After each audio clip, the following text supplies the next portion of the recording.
जय हिंद दोस्तों, स्वागत है हमारे YouTube चैनल पर। दोस्तों, आज हम रेलवे भर्ती परीक्षा 2024 के लिए सामान्य अध्ययन का प्रैक्टिस सेट लेकर आए हैं, जिसे हम रेलवे से संबंधित सभी महत्वपूर्ण प्रश्नों को देखेंगे जो आपकी परीक्षा loco pilot, technician, RPF constable, NTPC group D, अन्य सभी परीक्षाओं के लिए अति महत्वपूर्ण होंगे। चलिए तो हम स्टार्ट करते हैं। हमारा पहला क्वेश्चन है, भारत में रेल तंत्र कब स्थापित किया गया? तो आपको बताना है कि भारत में रेल तंत्र या भारत में पहली रेल लाइन कब बिछाई गई। तो इसके ऑप्शन है 1969, 1753, 1953 या 1853। तो इसका राइट आंसर होगा 1853। 1853 ईस्वी में लॉर्ड डलहौजी के शासनकाल में भारत में प्रथम रेल लाइन बिछाई गई थी। तो इसका राइट आंसर ऑप्शन डी होगा। हमारा अगला क्वेश्चन है, प्राचीन काल में भारत के लोग बर्मा को किस नाम से जानते थे? तो आपको बताना है कि प्राचीन काल में भारत के लोग बर्मा को किस नाम से जानते थे।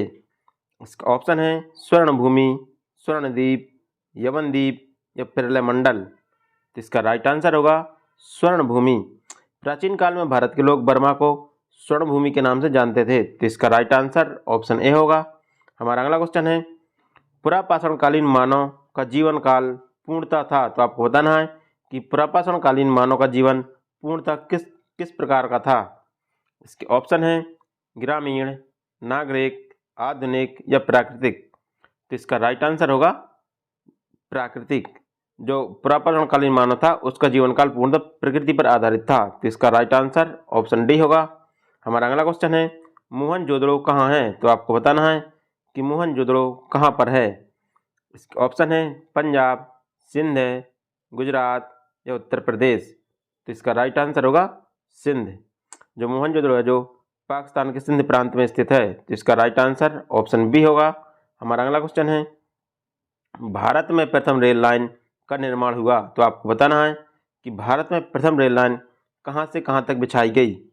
इसके ऑप्शन है मुंबई से ठाणे, हावड़ा से श्रीरामपुर, चेन्नई से गुंटूर या दिल्ली से आगरा। तो इसका राइट आंसर होगा मुंबई से ठाणे के बीच। मुंबई से ठाणे के बीच भारत में प्रथम रेल लाइन बिछाई गई थी।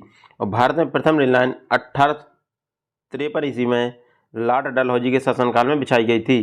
तो इसका राइट आंसर ऑप्शन ए होगा। हमारा अगला क्वेश्चन है, कुषाण काल में सबसे अधिक विकास किस क्षेत्र में हुआ? तो आपको बताना है कि कुषाण काल में सबसे अधिक विकास किस क्षेत्र में हुआ था। इसके ऑप्शन है धर्म क्षेत्र, कला, साहित्य या वास्तुकला। तो इसका राइट आंसर होगा वास्तुकला के क्षेत्र में।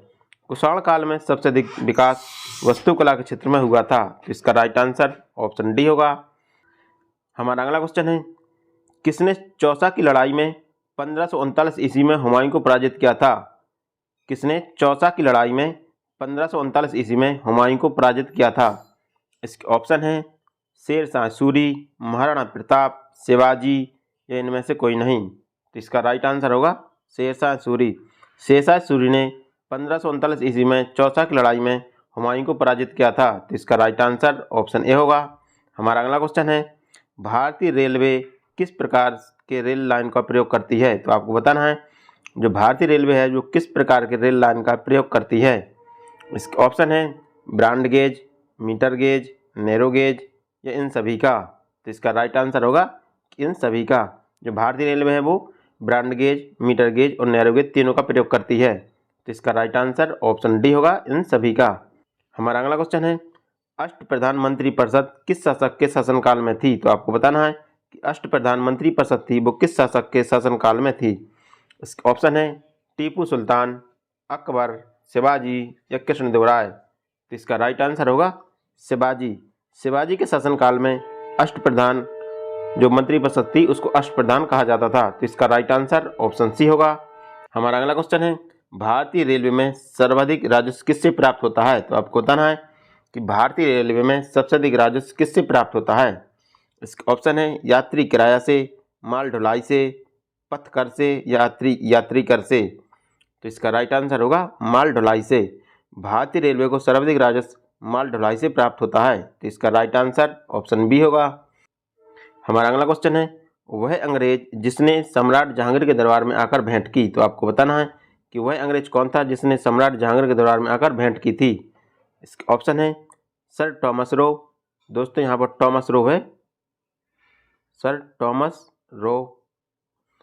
राल्ट पिथ, सर विलियम और या सर जॉन शोर। तो इसका राइट आंसर होगा sir Thomas Roe. Sir Thomas Roe थे वो जहांगीर के दरबार में आने वाला प्रथम अंग्रेज था। तो इसका राइट आंसर ऑप्शन ए होगा।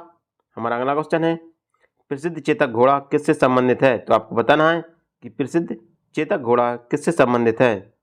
इसके ऑप्शन है शिवाजी, लक्ष्मीबाई, अकबर या राणा प्रताप। तो इसका राइट आंसर होगा महाराणा प्रताप। जो चेतक घोड़ा है वो राणा प्रताप से संबंधित है। तो इसका राइट आंसर ऑप्शन डी होगा। हमारा अगला क्वेश्चन है, मैत्री एक्सप्रेस रेल सेवा का संबंध किससे है? तो आपको बताना है कि मैत्री एक्सप्रेस रेल सेवा का संबंध किससे है। इसके ऑप्शन है भारत पाकिस्तान, भारत बांग्लादेश, भारत नेपाल या भारत भूटान। तो इसका राइट आंसर होगा भारत बांग्लादेश। जो मैत्री एक्सप्रेस रेल है जो भारत बांग्लादेश के बीच चलती है। तो इसका राइट आंसर ऑप्शन बी होगा। हमारा अगला क्वेश्चन है, शिव कुमार शर्मा किस वाद्य यंत्र के लिए प्रसिद्ध हैं? तो आपको बताना है जो शिव कुमार शर्मा है वो किस वाद्य यंत्र के लिए प्रसिद्ध हैं। इसके ऑप्शन है सरोद, बांसुरी, संतूर या सितार। इसका राइट आंसर होगा संतूर। शिव कुमार शर्मा है जो संतूर वाद्य यंत्र के लिए प्रसिद्ध हैं। तो इसका राइट आंसर ऑप्शन सी होगा। हमारा अगला क्वेश्चन है, लोक चित्रकला की मधुबनी शैली भारत के किस राज्य से प्रसिद्ध है? तो आपको बताना है जो मधुबनी शैली है वो भारत के किस राज्य में प्रसिद्ध है। इसके ऑप्शन है पश्चिम बंगाल, उत्तर प्रदेश, मध्य प्रदेश या बिहार। तो इसका राइट आंसर होगा बिहार। जो चित्रकला की मधुबनी शैली है वो बिहार में प्रसिद्ध है। तो इसका राइट आंसर ऑप्शन डी होगा। हमारा अगला क्वेश्चन है, दक्षिण भारत में जैन केंद्र कहाँ स्थित है? तो आपको बताना है कि दक्षिण भारत में जैन केंद्र है वो कहाँ पर स्थित है। इसका ऑप्शन है श्रवणबेलगोला, रामेश्वरम, कांची या मदुरई। तो इसका राइट आंसर होगा श्रवणबेलगोला। जो दक्षिण भारत में जैन केंद्र है वो श्रवणबेलगोला में स्थित है। तो इसका राइट आंसर ऑप्शन ए होगा। हमारा अगला क्वेश्चन है, निम्नलिखित में से किसको पेंसिल में प्रयोग किया जाता है? तो आपको बताना है कि किसका प्रयोग है जो पेंसिल में किया जाता है। इसके ऑप्शन है सिलिकॉन, ग्रेफाइट, ब्रोमीन या आयोडीन। तो इसका राइट आंसर होगा ग्रेफाइट। ग्रेफाइट का प्रयोग पेंसिल बनाने में किया जाता है। तो इसका राइट आंसर ऑप्शन बी होगा। हमारा अगला क्वेश्चन है, मुलायम कोयला के नाम से जाना जाता है। तो आपको बताना है कि मुलायम कोयला के नाम से किसको जाना जाता है। इसके ऑप्शन है पीट कोयला, लिग्नाइट कोयला, बिटुमिनस कोयला या एंथ्रासाइट कोयला। तो इसका राइट आंसर होगा बिटुमिनस कोयला। बिटुमिनस कोयले को मुलायम कोयला कहा जाता है। तो इसका राइट आंसर ऑप्शन सी होगा। हमारा अगला क्वेश्चन है, व्यापारिक वैसलीन किसके द्वारा निकाला जाता है? तो आपको बताना है कि जो व्यापारिक वैसलीन है वो किसके द्वारा निकाला जाता है। इसके ऑप्शन है पादप गोंद, कोल तार, मोम या पेट्रोलियम। तो इसका राइट आंसर होगा पेट्रोलियम से। जो व्यापारिक वैसलीन है वो पेट्रोलियम से निकाला जाता है। तो इसका राइट आंसर ऑप्शन डी होगा। हमारा अगला क्वेश्चन है, दही में खट्टापन निम्नलिखित में से किसके कारण होता है? तो आपको बताना है कि दही में खट्टापन किसके कारण होता है। इसके ऑप्शन है फार्मिक अम्ल, एसिटिक अम्ल, लैक्टिक अम्ल या साइट्रिक अम्ल। तो इसका राइट आंसर होगा लैक्टिक अम्ल। जो दही में खट्टापन होता है वो लैक्टिक अम्ल के कारण होता है। तो इसका राइट आंसर ऑप्शन सी होगा।